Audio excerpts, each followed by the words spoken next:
80 years old now. My name is John. At this age, the house gets quieter than a person expects. Not just quiet like an afternoon when everyone is out, but the kind of quiet that settles into the walls, the kind that reminds you how much of life has already happened and how little of it is still ahead. Most mornings I wake up before the sun. My body does that now. I sit on the edge of the bed for a minute before standing, giving my knees time to remember their job. Then I walk through the hallway of this house I bought 42 years ago. It's a big house for one man. 3 bedrooms. A dining room that hasn't seen more than one plate on the table in years. A living room where the couch still faces the television like it's waiting for a family that never quite stayed. When I bought this place, I thought I was building a life. Now I realize I was building a place to come back to after work. And I worked. A lot. Back when I was 25, I didn't think of it as choosing my career over everything else. That's not how those decisions look when you're young. They look responsible. They look ambitious. They look like you're doing the right thing. I grew up in a small house with 3 brothers and a father who worked himself into the ground at a factory that closed anyway. I remember the day he came home with the cardboard box of his things. He didn't cry. He just sat at the kitchen table longer than usual. That image stayed with me. I told myself I would never be that man. Never be at the mercy of someone else's decision. Never be the guy who didn't have enough. So I studied. While my friends were going out on Friday nights, I stayed in with textbooks. While they were taking trips and making mistakes and falling in and out of love, I was working late shifts and saving money. It felt smart, responsible, like I was getting ahead. By the time I was 32, I had a good job at a consulting firm. Good salary, long hours. The kind of job people nod at when you tell them what you do. I bought this house at 38. I remember the day I got the keys. I walked from room to room alone, turning on lights that didn't need to be on, opening cabinets that were empty. I stood in the middle of the living room and felt proud. I thought this was the beginning. Around that time, there was a woman named Margaret. She worked in the same building, 2 floors down. We started having lunch together sometimes. Nothing dramatic, just sandwiches and quiet conversation. Margaret had a laugh that filled the whole table. She once asked me, very casually, "Do you ever take time off, John?" I told her I would eventually, when things slowed down, when the next promotion came through, when the project we were on wrapped up. There was always something just around the corner. I remember one night she invited me to a small dinner with some friends. I told her I couldn't make it. We were closing a deal, and the client wanted changes. She nodded, but there was a small pause before she said, "Another time then." There were a lot of another times. We kept having lunches for about a year. Then one day she told me she was moving to another city. She had met someone. She said it kindly. No anger, no blame, just information. I remember saying, "That's great. I'm happy for you." And I meant it.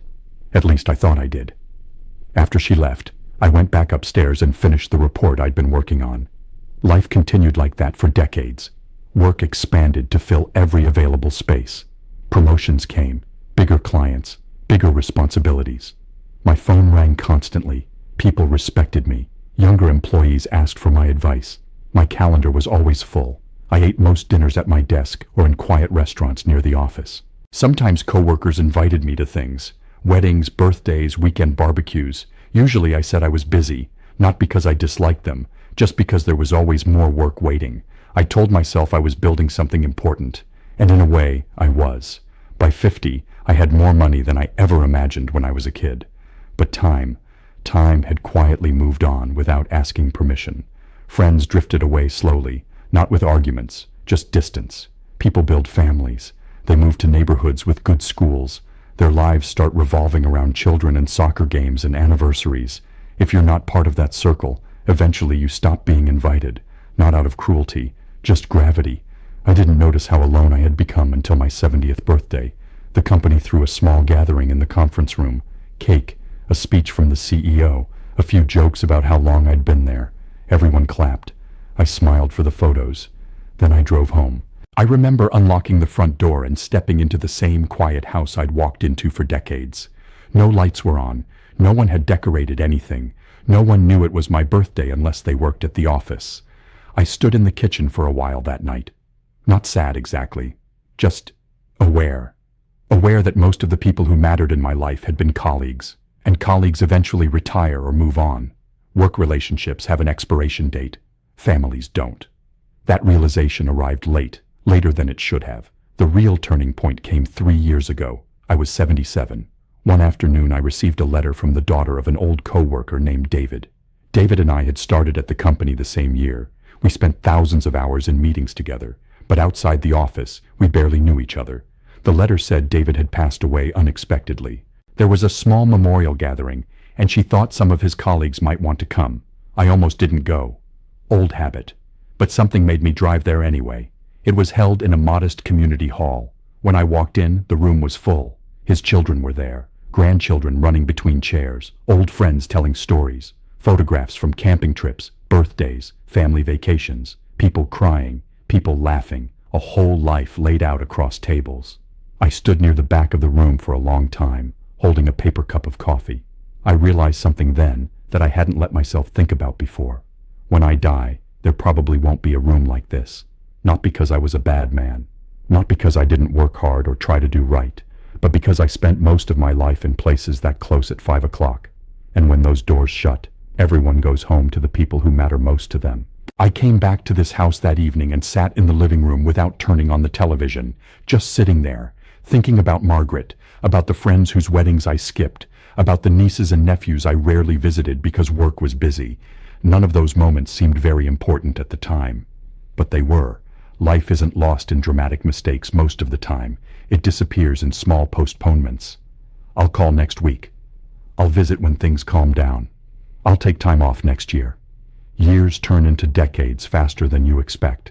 Now I spend my mornings watering the small garden in the backyard. I never had time for it before retirement.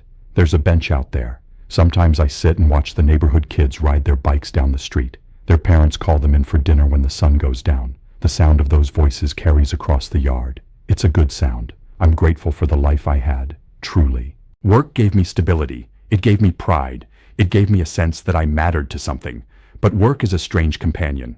It walks beside you for a long time, and then one day it disappears completely. People, on the other hand, stay, if you make room for them, if you show up often enough that they know they belong in your life. That's the part I misunderstood. I thought time was something you spent later. Turns out, later comes quicker than expected. If you're listening to this and you're younger than me, there's something gentle I want to say. Not advice, just a thought from someone who has seen the end of the road coming into view. The work will always be there tomorrow, the emails, the projects, the promotions, but the people who invite you to dinner, the ones who ask if you're free this weekend, they won't always ask forever. Eventually they stop, not because they stopped caring, but because life kept moving. At 80 years old, the strange thing is that I don't feel bitter, just clear. Clear about what mattered more than I allowed myself to believe when I was younger. And some evenings, when the house gets very quiet, I sit in this chair and think about the life that almost happened alongside the one I built. A wife laughing in the kitchen, children running down the hallway, grandkids visiting on weekends. Maybe it would have been messy, maybe loud, maybe exhausting, but it would have been full. And fullness is something you only realize the value of when the rooms get quiet. If this story meant something to you, then I'm glad I told it.